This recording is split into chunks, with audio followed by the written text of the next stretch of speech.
So, do you ever put people in a box and then get thrown off when they don't stay in the box? And I ask this because recently something happened, and I'll share, and you guys let me know what you think in the comments. So, I'm doing a World Packers, and I'm sharing an apartment with other volunteers, and two of my roommates got into it. Like, they were really frustrated with each other over small stuff, but ended up getting physical.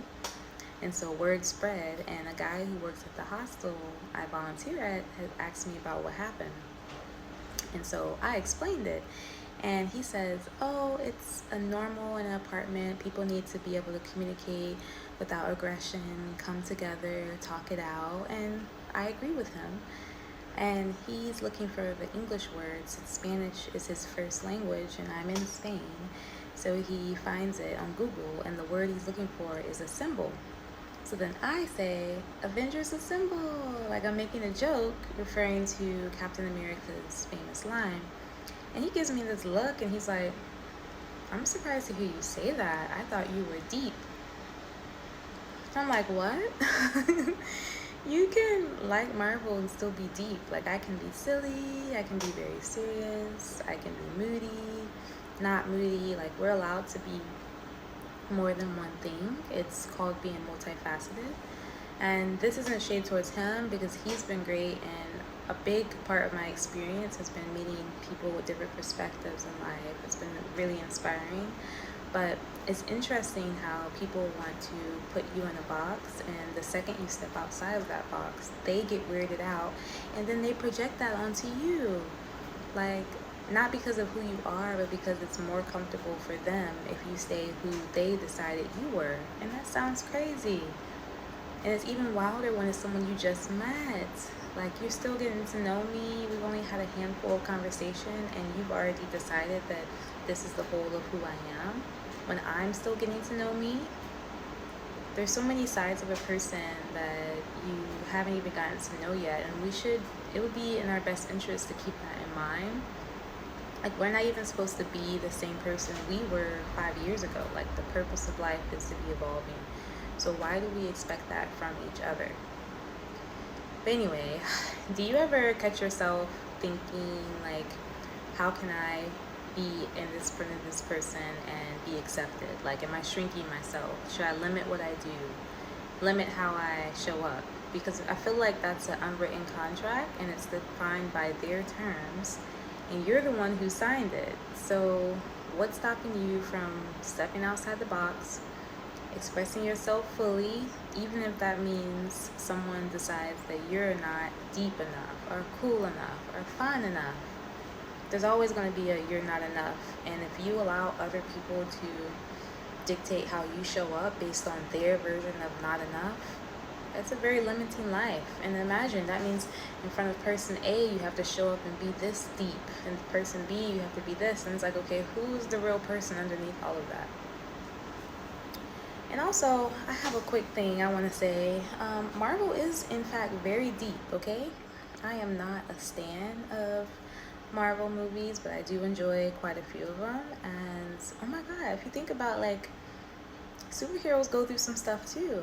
Like Spider-Man, doesn't matter who's the actor, Tom Holland, the Garfield, any of them, they each have to, like, lose someone that they care about, like Aunt May. I hope that's not a spoiler for anybody. And it's usually due to their own actions, and then they have to deal with the ramifications of what happens after. And who can't relate to that? You know, that's life. We all make choices, and then we have consequences for our choices. In some cases, hopefully it's not losing a loved one, but you can see how deep and how that can hit an emotional chord with the crowd, you know?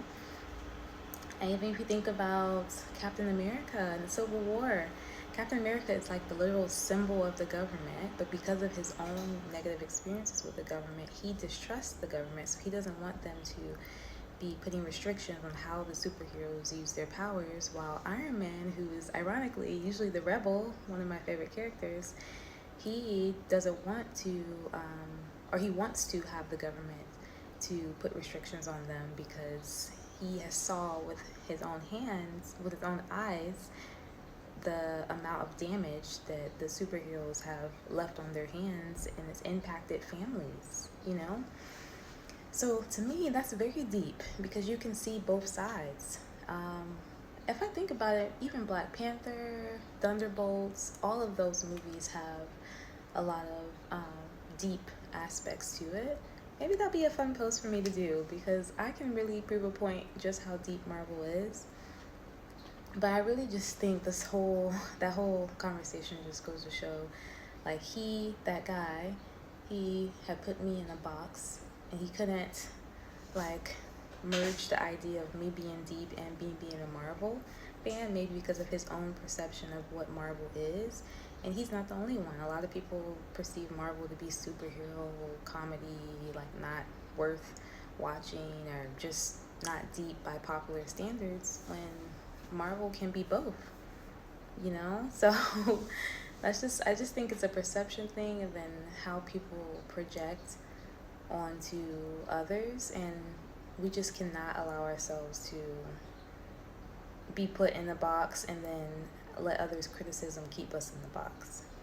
And I think this happens not just in like our day-to-day lives, but obviously towards movie franchises, also towards music figures. If you think about Drake and everything that's happened so far when it comes to Drake, I have so many different topics in my mind because I feel like people were willing to put him in a box, and now that they are seeing that perhaps whoever was behind the smear campaign against him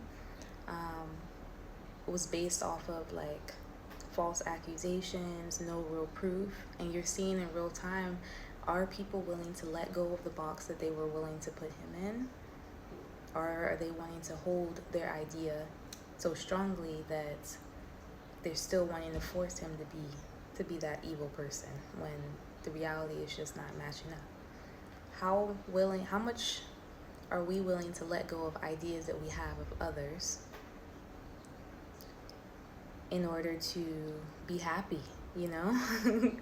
Because if I'm so like pent up about wanting to perceive someone as something else and then they show up differently, how am I working through that in my mind? Am I now going to try to look for evidence so that it can match what I think, or am I going to accept reality what it is, you know?